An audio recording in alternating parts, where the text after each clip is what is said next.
folks, welcome back to another review with yours truly, Sam Healey. Today, taking a look at this guy right here, legendary Big Trouble in Little China. One of my favorite movies of all time, way back when. I haven't watched it in a long time, so I can't really say that I'm clear on everything that happened and say that I endorse everything, but I remember enjoying this movie greatly in the past, and so I was intrigued at the least when I saw that they were coming out with a legendary system for it. So let's get down to the table and I'll show you how it works.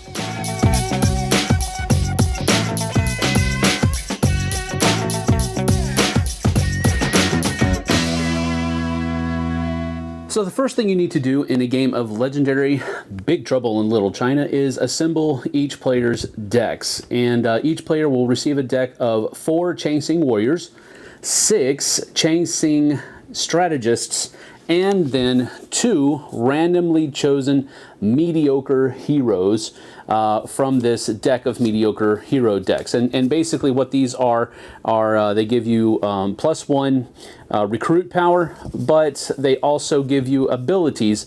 For example, you get 1 base, and then you get +1 recruit if you have a mediocre hero in your discard pile. So if you happen to get your first one and then the second one comes up in your hand and the other one's in your discard pile, this would be actually worth 2 recruit power instead of only 1. But some of them also give extra combat ability, so it gives you 1 recruit power to begin with, but it also gives you +1 combat if there is a villain in the streets. So if there's a villain here in the streets and this card comes up, where is it? Then you would get 1 purchasing power and 1 combat with this 1 card.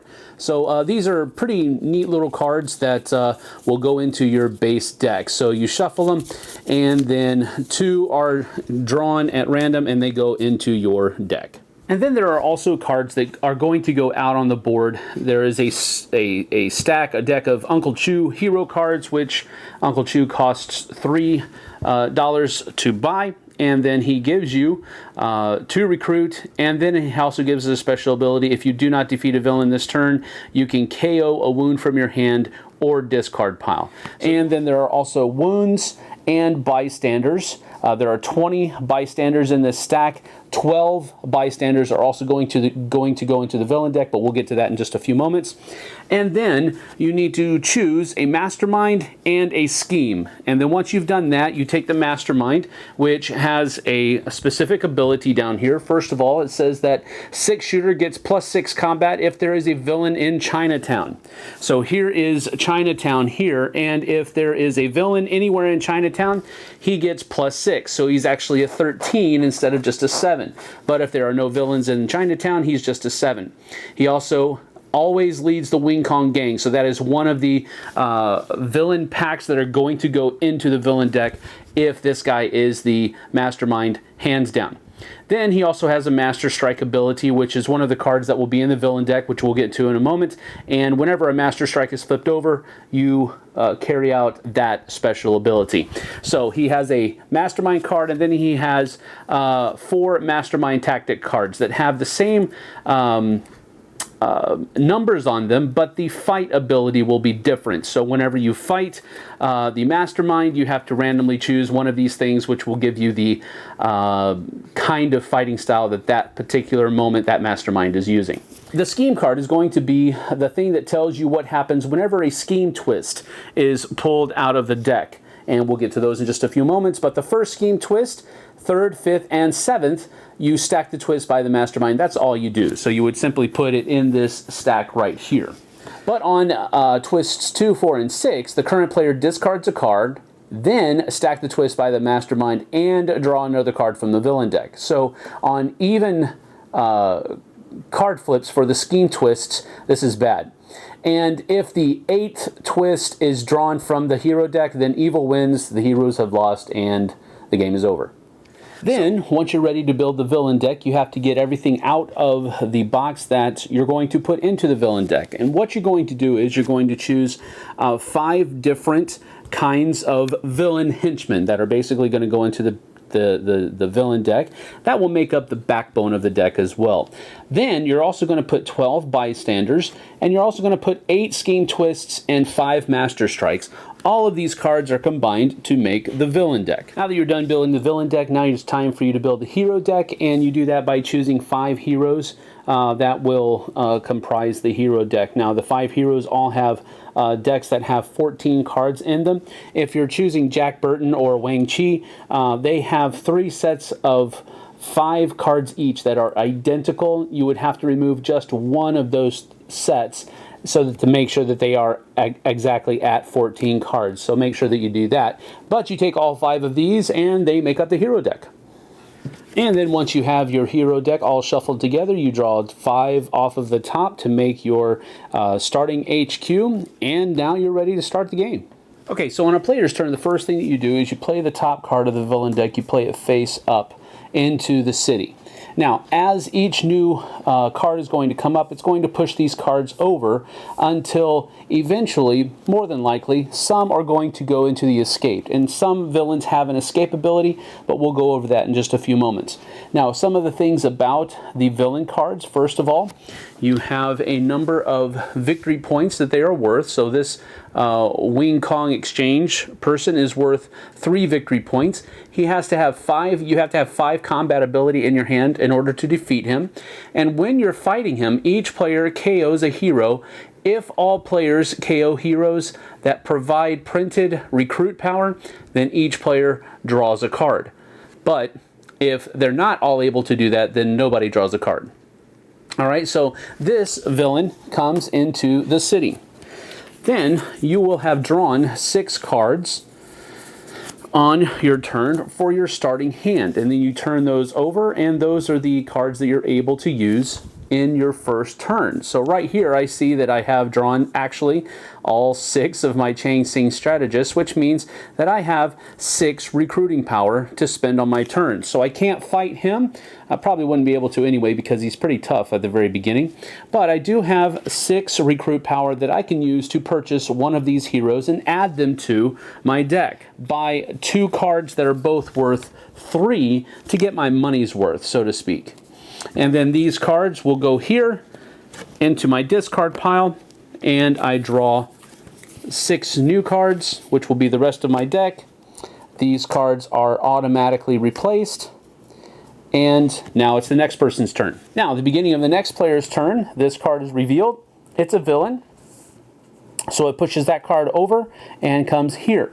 Now, the Tongfa guard has an ambush ability, which means that whenever this card is revealed, this effect happens. So Tongfa guard, this villain, and any other villain on the rooftops each capture a bystander. So this what will happen. There is nobody here on the rooftops, so that doesn't happen, but this Tongfa guard does capture a bystander. Now what this means is that whenever somebody defeats this guard by playing 4 combat ability or more, they will get both of these cards to go into their victory pile.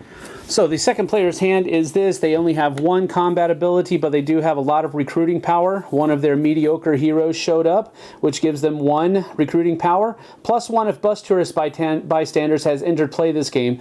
That hasn't happened yet, so this is only worth 1 recruitment point. So we have 5 recruiting and 1 combat. Unfortunately, the combat doesn't do me any good because it's not enough to defeat either of these villains, but the 5 purchasing power that I have here will be able to do 1 of these. So we're going to go ahead and take, I'll call the President, which is worth 3, and then roll them from Pork Chop Express, which is there's 2, and all of these go into that discard pile. They draw 6 cards to start their next, and these guys are flipped over to replace. Player 3 has their cards out here, and okay. All right, well, let's see here. We're going to flip over a card. It is a Master Strike. So we come over to the Master Strike here. We place that there. Master Strike ability is each player reveals a silver hero, a silver class hero, or a blue class hero, or gains a wound. And after looking at everybody's hand, nobody had either of those kind of heroes, so everybody had to take a wound from the wound deck. Now, wounds are basically just voids in your deck. They don't do you any good whatsoever. You can completely skip your turn by not fighting any villains and not recruiting any heroes to rid your hand of any wounds that are in it, but you are skipping a turn to do that. So wounds are bad, very bad. They can really mess up your turns later on. And that's how the game plays in general. The way that the heroes will lose is if all 8 scheme twists are drawn. If that happens, then that means that the mastermind was able to accomplish his nefarious plans and defeated, evil wins at that point. If the hero deck or the villain deck runs out, or the bystander deck completely runs out of cards, then it's considered a draw. You haven't necessarily won, but you have weathered the scheme. It is over, and you have survived. At that point, people would count up their victory piles, which will have different villains and bystanders in them, counting up their victory points, and whoever has the most victory points would be considered the winner. The other way that the game ends is by defeating the mastermind 4 times. Now, what happens there is that after the 4th time, whoever defeats the mastermind for the 4th time, that begins a final showdown phase. And the final showdown phase is where everyone is going to be taking their cards in their hands. They're not going to draw any new cards or anything like that. And they're simply going to be counting up the recruitment power and the combat power and adding them all together using their special abilities as normal and coming up with what they call a final showdown total. And then we go around and everybody does that. And whoever has the highest showdown total gets to take the actual mastermind card and add it to their victory pile, which means that they have 5 extra victory points in this case. And then after that final showdown, everybody takes their victory piles, adds them together, and whoever has the most points wins. So I went into this with a little bit of anticipation, because while I liked the movie, it was still campy and a little kind of cheesy, just a very 80s style movie, and I enjoyed it, but I was really kind of unclear on how they were going to adapt this legendary system that heretofore has been used with Marvel, big, huge superpowers and, all of this kind of stuff. So bringing it down to Big Trouble in Little China, where there was a bunch of, sure, Wang was really good with Kung Fu, and Egg Chen had his little magic thing going on, but for the most part, they were just regular people going up against superhuman, supernatural abilities with all of the warriors of Lo Fang and all that other kind of stuff. So, I don't know. I was not knowing what to expect, and it's a fun game, but it's just as fun as Marvel Legendary is. There isn't really a whole lot of difference between Marvel Legendary and this one, which is why I guess they're compatible.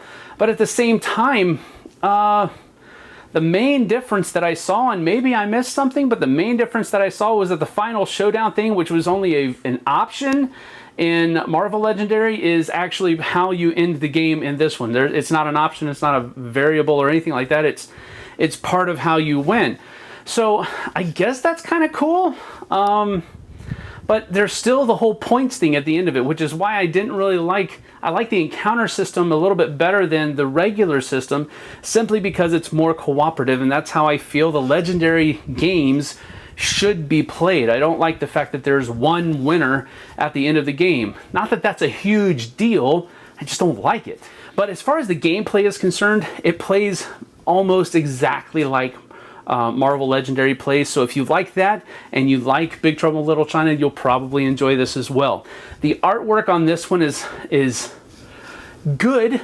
It's much better than Firefly was. It's eons better than Firefly was, but it has a very comic book feel to it, the artwork in this one. So I think that's okay. Now, some of the characters don't look really anything like their actors that played them. the artwork isn't bad. It just, some of the characters don't look like what I remember them, and some of the very iconic scenes looked a little bit strange. But again, that's minor nitpicks for me. I really did enjoy the game. I liked how everything fit well, flowed well, and it was a very seamless thing. Some of the new abilities, like Egg Chen has some of his hero cards have things where you flip coins and it does one thing or another. So I like that little aspect of it, where these little extra things that you do to pull out different kinds of abilities from the cards.